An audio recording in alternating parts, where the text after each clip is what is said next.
Olá, tudo bem com vocês? Estamos aqui para fazer mais uma reflexão da Palavra do Senhor e eu queria começar essa reflexão fazendo uma pergunta: por que sofremos?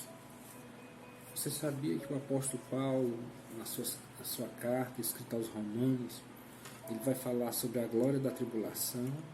Ele diz que se gloria nas tribulações. Você já imaginou alguém se contentar, ficar feliz, ficar alegre nas tribulações, nos problemas, né? E exatamente isso que o apóstolo Paulo faz. Ele diz que se alegra nos problemas, nas dificuldades que ele enfrenta, porque isso vai trazer modificação, vai trazer amadurecimento para a sua vida, para o seu desenvolvimento espiritual como ser humano. Por que sofremos? Essa é a pergunta que eu quero fazer para você hoje, para você meditar. Por que nós sofremos em meio a uma pandemia do coronavírus, né?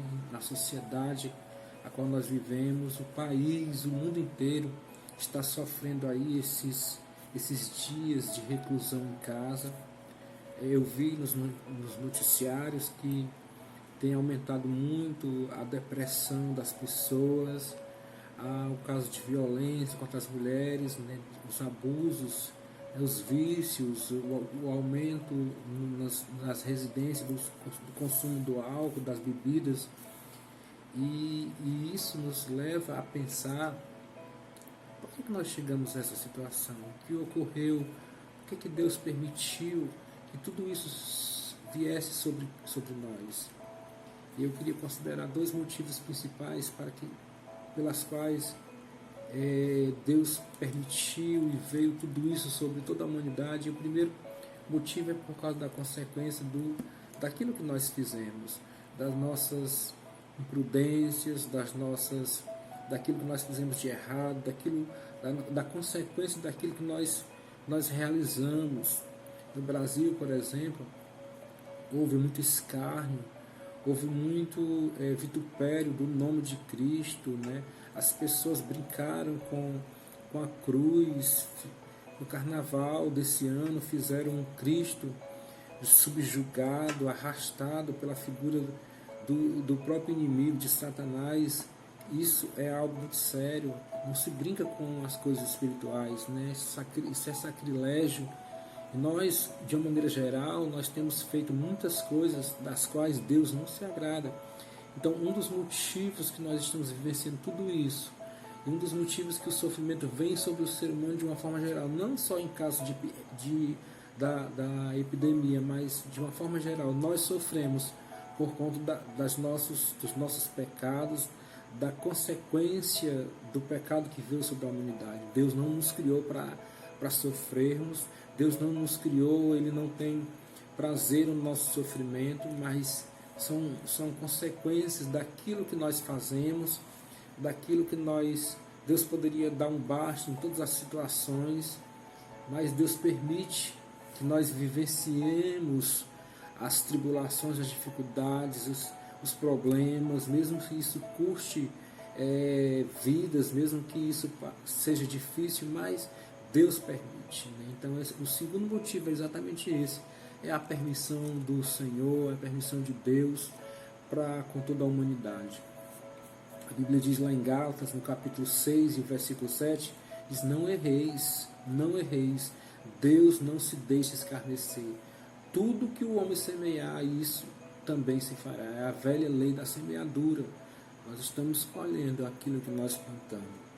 Não se trata de um Deus vingativo, não se trata de um Deus cruel, mau, como muitas pessoas pensam e questionam o cristianismo, mas resultados, né, de uma lei. A vida é feita de lei, de regras. O nosso Deus, Ele é um Deus justo, um Deus santo, e Ele criou regras, e nós estamos vivendo dentro dessa lei da semeadura. Não erreis, Deus não se deixa escarnecer. Tudo que nós semearmos, isso nós vamos colher. Platão, ele escreve que o homem inteligente aprende com seus próprios sofrimentos. O homem sábio aprende com os sofrimentos alheios. Nós estamos em processo de amadurecimento. Deus está chamando a nossa atenção. Nós precisamos aprender. O Platão, né, fala que o homem sábio ele aprende com o sofrimento. Então é hora de nós aprendermos com os nossos sofrimentos. Aprendermos. Também um outro pensador, né, William Shakespeare, ele fala que sofremos muito com o pouco que nos falta e gozamos pouco com o muito que temos. Nós estamos sempre insatisfeitos, nós sempre queremos mais, somos egoístas, somos soberbos, deixamos que o eu predomine nas nossas vidas. Precisamos mudar esse quadro. O Shakespeare fala que sofremos muito com o pouco que nos falta, ficamos ansiosos em querer mais, em querer outras coisas, em dar vazão aos nossos desejos e não nos contentamos, não valorizamos aquilo que nós temos, a saúde, a família, o respeito, o próprio Deus, a integridade, a honestidade, o respeito, valores que estão perdidos. Vivemos direcionados por miragens. Olhamos, queremos, buscamos coisas que não têm valor. Ficamos embriagados em ter coisas, em perder tempo com supérfluos. Deixamos de valorizar o eterno, passamos a valorizar aquilo que é passageiro, aquilo que é efêmero. Eu queria basear essa nossa reflexão de hoje em 4 perguntas para você. E a primeira delas é: vivemos a vida sem problemas?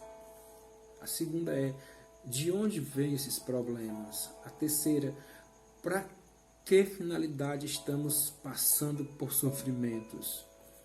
E a última: o que implica o sofrimento de Cristo? Medite um pouco nessas 4 perguntas. A primeira, eu vou repetir. A primeira é: não vivemos a vida sem problemas? De onde vêm esses problemas? Para que finalidade passamos pelo sofrimento? E o que implica o sofrimento de Cristo?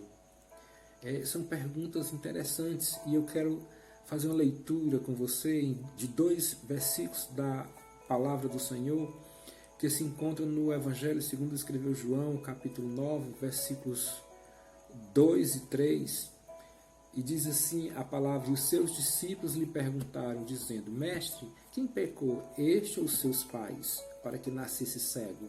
Jesus respondeu: nem ele pecou, nem os seus pais, mas foi assim para que se manifestem nele as obras de Deus. Convém que eu faça as obras daquele que me enviou, disse Jesus. Enquanto é dia, a noite vem quando ninguém pode trabalhar. Olha que interessante. Parece que nós estamos falando dos nossos dias, essa resposta de Jesus, né, a questão do sofrimento, né, que os discípulos perguntam, o cego que estava ali, que era cego de nascença, eles perguntam: Mestre, por que ele é cego? Será que foi por causa do pecado dele ou por causa do pecado dos seus pais? Jesus disse: nem de uma coisa nem de outra. Mas isso aconteceu, sabe para quê? Para que se manifeste nesse homem as obras de Deus. A pandemia veio, sabe para quê, queridos? Para que se manifeste a glória de Deus na humanidade.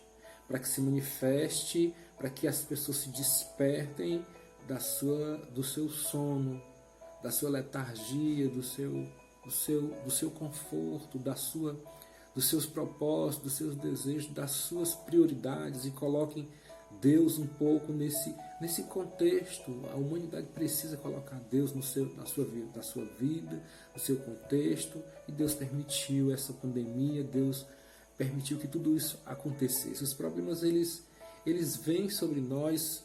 Nós não temos como impedi-los, faz parte da vida do ser humano. Todos nós, sem exceção, passaremos um dia pelos problemas.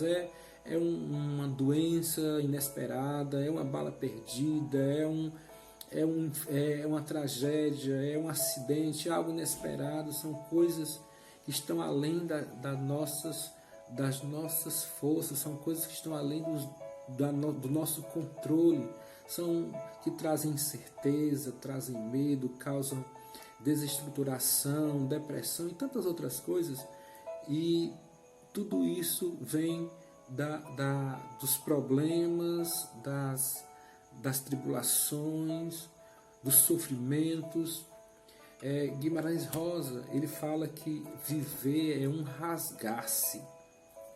Viver é um rasgar-se, ou seja, viver, a vida é feita desses movimentos, né? E isso traz crescimento, traz mudança, traz despertamento. Ele fala, Guimarães Rosa, ele diz que viver é rasgar-se e ao mesmo tempo remendar-se, é passar pelo sofrimento e crescer com eles, é estar com Deus, é estar com Cristo, é Ele nos ensinando a passar por esse momento de dor, momento de tristeza que proporciona tantas situações, mas que nós aprendemos a nos desenvolver, a crescer, a nos refazer. Aí os discípulos perguntam para Jesus: quem pecou? Eu pergunto para você e para mim também: quem pecou? Em outras palavras, por que nós sofremos? Por que ele sofre? Por que ele está sofrendo desse jeito? A resposta de Jesus vai ser o quê? Isso sobreveio para que se manifeste as obras de Deus na vida dele. Querido, eu não sei qual o problema que você está vivenciando. Eu não sei como é que você está lidando com enclausuramento e tantas outras coisas, problemas financeiros, mas quem sabe isso tudo não sobreveio para que nós aprendêssemos algo de Deus, para que nós nos despertássemos para Deus.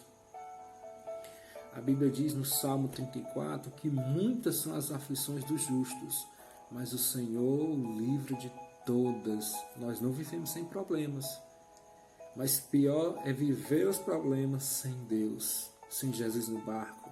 Com Jesus no barco, tudo é mais tranquilo. Com Jesus na fornalha, nós passamos pelo fogo. Com Jesus conosco, nós passamos sobre as águas. É muito melhor. Nós não estamos privados, isentos de problemas, mas nós podemos passar os nossos problemas, os nossos sofrimentos, os nossos momentos de dores com Cristo, com alívio, com alento, com suporte, com segurança, com um Redentor, com um Salvador, com abrigo, com refúgio. 2 Coríntios, Paulo, escrevendo sua carta, no capítulo 4, versículo 17, ele vai dizer: pois os nossos sofrimentos, leves e momentâneos, estão produzindo para nós uma glória eterna que pesa mais do que todos eles. Então os problemas, ele produz em nós um peso na eternidade. Ele produz em nós preparo, condições para que cheguemos do outro lado preparados, fortalecidos, esperançosos, transformados, melhorados. Aí eles perguntam: quem pecou? Em outras palavras, de onde vêm os problemas? De onde vêm os problemas? Os problemas, eles podem vir de duas situações: de nós mesmos ou de Deus para nos melhorar, para trabalhar em nós. Nós somos, a Bíblia diz lá em Romanos, no capítulo 8, que um trecho muito conhecido, que muitos falam que nós somos mais, quem está em Cristo é mais do que vencedor. E é verdade, nós somos mais do que vencedores, mas nós esquecemos o contexto do versículo que fala: em todas estas coisas nós somos mais do que vencedores. Que coisas são essas? Aí o apóstolo Paulo vai dizer: a tribulação, a espada, a angústia, a dor, a morte, a fome, a tristeza e tantas outras coisas. Nós somos vencedores sobre estas coisas. Mas em Cristo nós somos vencedores. Mas nós somos vencedores sobre essas coisas. Então isso implica o quê? Que nós passaremos por essas situações, mesmo que a gente não queira, mas nós passaremos pelas tribulações. Faz parte do processo, faz parte da vida, faz parte dos desígnios de Deus. Por que Deus permitiu uma pandemia? É outra pergunta que eu quero fazer para você nesse momento. Deus está trabalhando nisso. Deus está fazendo algo em nossa dor, está trabalhando em cima dessa pandemia. Deus poderia intervir em qualquer ponto e parar esse sofrimento. Ele poderia segurar nas nossas mãos nesse momento de dor. Ele é poderoso para fazer, mas se ele fizesse isso, ele nunca cumpriria o processo que está sendo feito em nós. Cabe a ele a vontade de nos provar, de nos ensinar, de nos admoestar. E a outra pergunta é: para que finalidade estamos sofrendo? Por que nós sofremos? Na verdade, a pergunta correta não é o porquê, mas é o para quê. No versículo 3, Jesus diz: nem ele pecou nem seus pais, mas foi assim para que se manifestassem nele as obras de Deus. A pergunta do teu sofrimento e do meu sofrimento, do sofrimento da humanidade, não é o porquê, mas é para quê. Jesus disse: mas foi assim para que se manifestem nele as obras de Deus. Tudo isso que nos sobrevém é para que as obras de Deus se manifestem na nossa vida. Eu quero citar agora uma frase do Lewis, C.S. Lewis. Ele diz: Deus sussurra a nós na saúde e prosperidade. Vou repetir para você. Deus sussurra a nós na saúde e na prosperidade. Mas sendo maus ouvintes, deixamos de ouvir a voz de Deus. Então ele gira o botão do amplificador por meio do sofrimento. Aí então ouvimos o soar de Deus, ouvimos a sua voz. Enquanto nós estamos na saúde, na prosperidade, nós não ouvimos, nós não percebemos o agir e o trabalhar de Deus, as bênçãos de Deus sobre as nossas vidas. Mas quando o sofrimento vem, quando o negócio aperta, quando o amplificador é acionado sobre nós através do sofrimento, aí sim nós arregalamos os nossos ouvidos e escutamos a voz de Deus. Que frase espetacular essa do Lewis, quando ele fala que nós ouvimos a voz de Deus no sofrimento. E a gente tem uma última implicação, é sobre o sofrimento de Cristo. Já que estamos falando de sofrimento, o Evangelho implica sofrimento. Cristo veio, deixou a sua divindade, a sua glória, se tornou um homem, sofreu, padeceu, passou por momentos angustiantes de dores, viveu a vida como nós vivemos, sentiu na pele aquilo que nós sentimos, as necessidades, os desejos. Ele é um modelo, ele é um exemplo. Nós temos um exemplo, nós temos um modelo. Hebreus, no capítulo 2, versículo 18, está escrito: porque naquilo que ele mesmo, sendo tentado, padeceu, pode socorrer aos que são tentados. Então, querido, se tranquilize, porque o Senhor ele pode nos socorrer, porque Ele sabe, Ele conhece as necessidades, Ele conhece as dores, Ele conhece as lutas. A Bíblia diz que Ele foi, Isaías, o profeta, diz que Ele foi experimentado nos trabalhos, nas dores, levou sobre si as enfermidades, Ele carregou sobre si as nossas dores. Então Ele é um exemplo, Ele é um modelo naquilo que Ele mesmo, sendo tentado, padeceu. Pode socorrer aos que são tentados, Ele pode socorrer a mim, Ele pode socorrer a você. Ele é o nosso exemplo. Jesus é tão maravilhoso que deixou a sua glória. Ele é o nosso exemplo de sofrimento, de dor. Nós podemos nos espelhar nele, porque para isto, em 1 Pedro, na carta de 1 Pedro, no capítulo 2, versículo 21, está escrito: porque para isto sois chamados, pois também Cristo padeceu por nós, deixando-nos o exemplo, para que sigais as suas pisadas. Olha que interessante. Vou repetir. Porque para isto sois chamados, pois também Cristo padeceu por nós, deixando-nos o exemplo, para que sigais as suas pisadas. 1 Pedro 2, 21.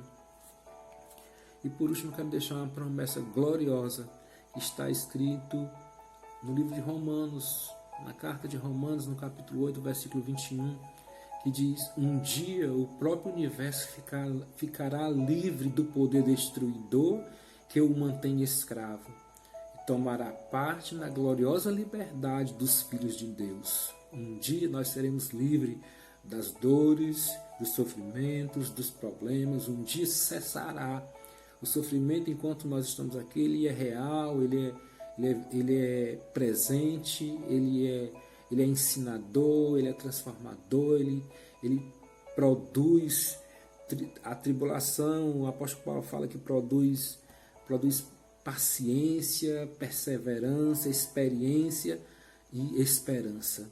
É uma sequência, né? Só temos esperança depois que nós passamos pelo sofrimento. Depois do sofrimento vem a experiência, depois da experiência vem a esperança. Nós somos esperançosos, nós cremos, nós acreditamos, porque nós passamos por um processo. Mas a promessa de Deus é, Romanos 8, 21, um dia o próprio universo ficará livre do poder destruidor, né, do sofrimento, daquilo que mantém escravo. Existe um autor chamado Dostoiévski, alemão, e ele diz que o sofrimento acompanha sempre uma inteligência elevada e um coração profundo. Olha que legal. O sofrimento acompanha sempre uma inteligência elevada e um coração profundo. Os homens verdadeiramente grandes devem, parece-me, experimentar uma grande tristeza. Fyodor Dostoiévski. E para finalizar, Apocalipse capítulo 22, versículo 6 diz: estas palavras são fiéis e verdadeiras, e o Senhor, o Deus dos santos profetas, enviou o seu anjo para mostrar ao seu servo as coisas que em breve vão acontecer. Capítulo 21, verso 4: e Deus limpará de seus olhos toda lágrima, e não haverá mais morte, não haverá mais pranto, não haverá mais clamor e nem dor, porque já as coisas são passadas. Todas as coisas passarão, mas a palavra do Senhor, ela permanece para sempre. Que a graça do Senhor Jesus, o amor de Deus nosso Pai, a comunhão e as consolações do Espírito Santo seja com você e com toda a sua família, no nome eterno de Jesus Cristo.